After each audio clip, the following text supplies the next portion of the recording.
Adults of Reddit, what is something you should have mastered by now, but failed to do so? Planning meals / eating healthy. Date / marry a food conscious person. They help tremendously. Bonus, they will make out with you sometimes. I was that person until I started dating my ex and she refused to eat leftovers aka food I cooked in batches. Kind of depressing looking back at my monthly food spending before / after dating her. I had a roommate who refused to eat leftovers. We were good friends and both loved to cook. She still wanted to cook meals together and split costs, but anything not eaten that day became mine. Best roommate ever. Handwriting. It has gotten worse not better, peaked at 4th grade. Same. I've had several different styles too, nothing looks good. I hope I'm never involved in a crime where handwriting analysis comes into play because oh boy, that analyst is going to be annoyed. Did you write this in 2008? Maybe? Yeah, I can't read it either. My boyfriend hates my grocery lists. I tend to write in clouds instead of columns, and I'm lazy about picking up my pen, so it's a half cursive unintelligible scribble most of the time. He said he's learned to recognize the shape of my words, rather than the letters.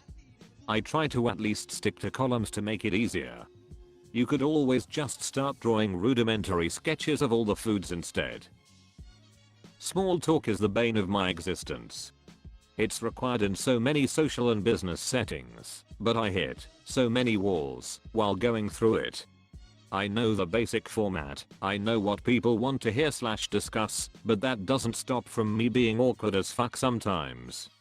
It's mostly because I hate small talk and it just feels so fake to me.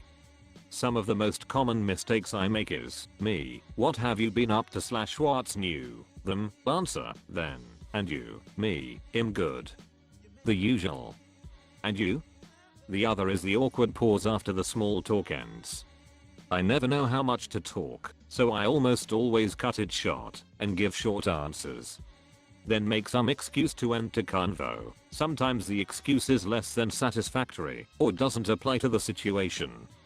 I once met an acquaintance right after leaving the bathroom at a restaurant.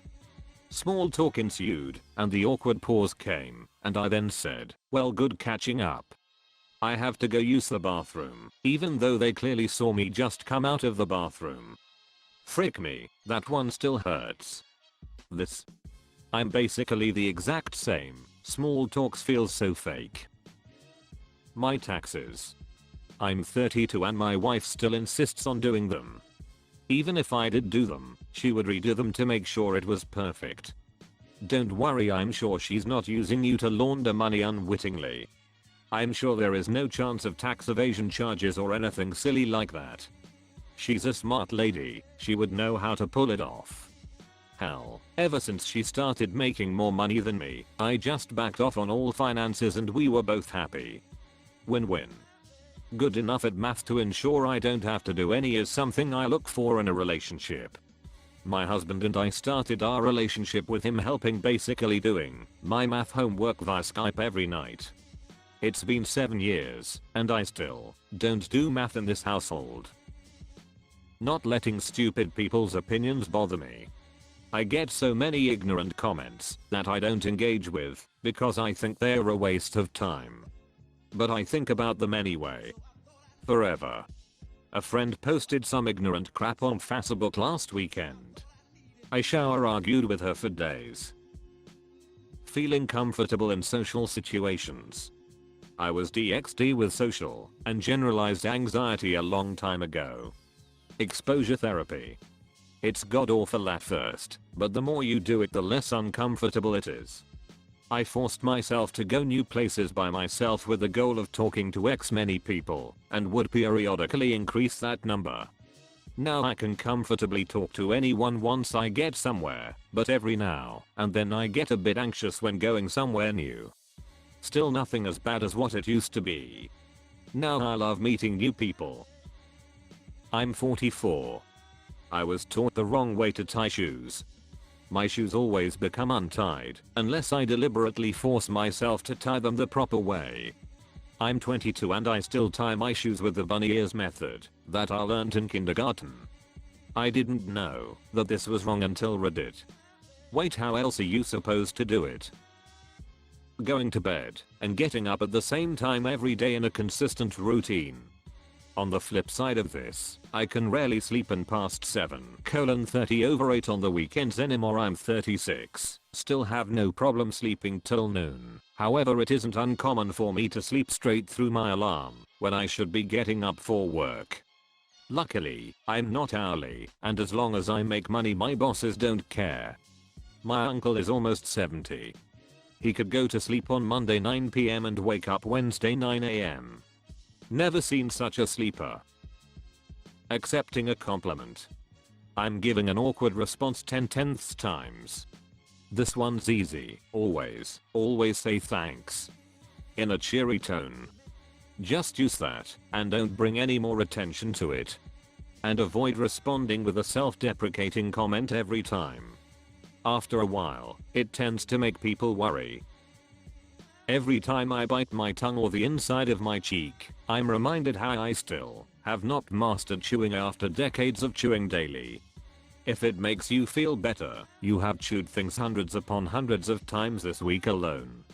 A bite of steak might be a dozen or more chews and you'll take many bites of it. Think not about how you haven't yet mastered chewing, but how your chewing failure rate is like one failure per several thousand operations, which isn't bad. Sleeping. Terrible at falling asleep, good at sleeping though. Trying to fall asleep is sometimes like trying to start a lawnmower that won't start, no matter how many times you pull the cord. 36-year-old, can't whistle. I can't whistle outwards like a normal person. My only option is to suck air in. I learned how to whistle at like age 20 randomly doing my weird sad whistling attempts while listening to music. It was about 2 AM and I ran outside, waited until I saw anyone, and whistled at them, then ran back inside. I learned to whistle at about age 6, while on holiday in Spain. I spent a happy hour running around the holiday village, whistling tunelessly as loud as I could, until someone shouted, "Oh, I, whistler." Shut up, and I ran to my parents crying. Getting out of bed on the first alarm. I had to move the alarm to where I had to get up to turn it off, otherwise I would hit snooze 20 times and be late for work. That works for me sometimes and sometimes I get it, shut it off and me my cell phone are back in bed with each other, and then I wake up and 45 minutes somehow flew by. Sleepy me is one reckless son of a mother. Yeah, moving the alarm across the room results in me throwing things at it. Then if that doesn't work I get up, still half asleep, shut it off, and go right back to bed. I grew up with dogs who need to be let out to pee early in the morning, but my parents are morning people, so they would usually do the morning. So I assumed when I got a dog of my own that her having to get up to pee would finally be my motivation for getting up on time/early. Nope, that little crap is even less of a morning person than I am. She will happily snuggle up to me and sleep till noon on weekends.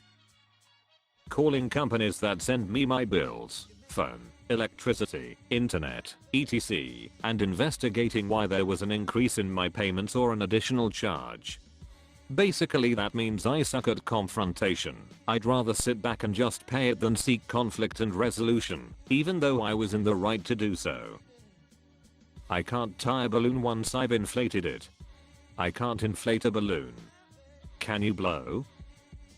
Keeping my bedroom clean. Always thought as a kid that it just magically happened for adults. It doesn't. You still have to clean your bedroom, even when you are 33. And cleaning in general. My house is a mess and I feel like it's an uphill battle. It's not gross, but nowhere near my mum's standards. I went in the opposite direction. When I went away to college, I kept my room obsessively neat. My house was always cluttered and unkempt while I was growing up, as my mom had 4 kids and 3 to 4 dogs, along with nieces and nephews frequently being babysat. We never actually dined at the dining room table, because it was always covered in papers, laundry, change, tools, toiletries, whatever items someone decided to put there. Clumps of dog hair would blow across the floor like tumbleweeds. Empty, full, and partially filled cups were left out everywhere. Books that no one read, air conditioners, and boxes of random shit were stuffed in every corner. Picture the house in Malcolm in the middle, only not as severe. Christmas was really the only time the house was neat, if only to make room for the decorations. Being neat and organized became my way of establishing a sense of control over my own space. It's easiest when you don't let chores build up, but clean things immediately after use, or whenever you notice them. Eventually it just becomes a habit, rather a chore. Writing a consistent signature. IDK, I just write my name like a 4-year-old. Mine is just a bunch of scribbled lines. I never have the same signature twice. Mine is just my name printed with a big swoosh at the end, so it looks like I know what I'm doing, but I really don't. Mine is my first initial, then a scribble, then my last initial, then a slightly longer scribble, then a long slash over the top of the second half, which I guess is crossing the T in my last name. It looks like a sneeze on a page, but I do it consistently, so I guess that's the point. Tying a tie. Came here to say this. I'm 43 years old, and I still have to Google/yout a bit. Probably because I only have to wear a tie maybe twice a year, but still. I'm a teenage girl and I have to reteach my older brother every time. Why do women always know how to do this? Did they cover it in that class in 6th grade, where they took all the girls to a different room? I have no idea. I used to wear a bow tie when we had to dress up in school and I could never figure it out. Came undone one day and just asked one of my friends if she knew, and she was like, yeah, hold on. Laundry.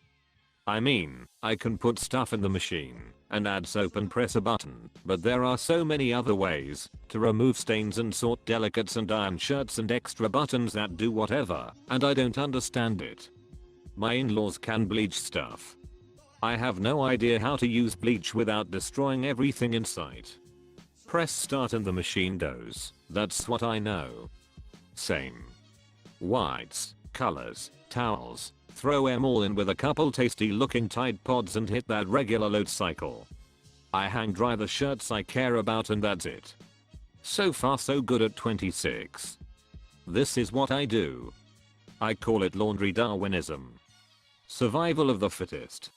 And clothes that can't run with the pack get left behind. At Goodwill. Folding fitted sheets. I make my wife do it. Actually, let me rephrase that. I piss and moan about how hard it is until my wife comes in the room to make fun of me for being pathetic before taking it upon herself to do it for me. Talking with the opposite sex. It used to be a disaster 90% of the time, now it's 50 to 50, so I'm still nowhere near close to mastering it. I'll either behave like a normal person or like a caricature of myself, nothing in between. Also, I haven't mastered basic multitasking. Like driving and talking on the phone, or with my passengers, for example. My brain just freezes and defaults to the most important activity, driving, while making sure to nod on occasion to seem like I'm paying attention to the noise. If you are new to the channel, you can subscribe. I publish new videos every day. Until then, you can check another video.